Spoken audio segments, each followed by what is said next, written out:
In today's video, I'm going to teach you how to remove the page title in WordPress using Elementor step by step. Whether you're building a clean landing page or a custom homepage and don't want that default title showing at the top, this simple step-by-step guide will walk you through everything you need to know.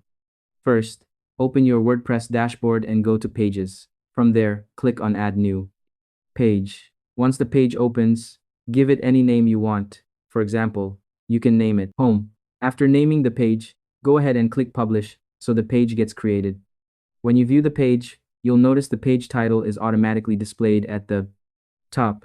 This is the default WordPress layout. Now, let's remove that title with just a few simple clicks. Go back to the page editor.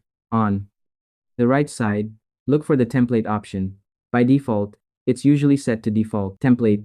Click on it and change the template to Elementor Canvas or Elementor Full Width, depending on what you see available. Make sure to follow along carefully so you don't miss this step.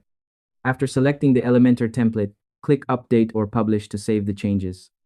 Now, click on View Page again to preview your page. You'll see that the page title has now been removed from the top, giving you a clean layout that's ready for custom design inside Elementor.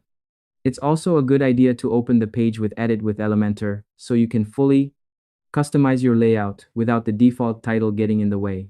Taking this extra step ensures your page looks clean and professional, especially for home pages and landing pages. And that's all there is to it. By following these simple steps, you'll be able to remove the page title in WordPress using Elementor easily and efficiently. Thanks for watching, and I hope you found this tutorial helpful.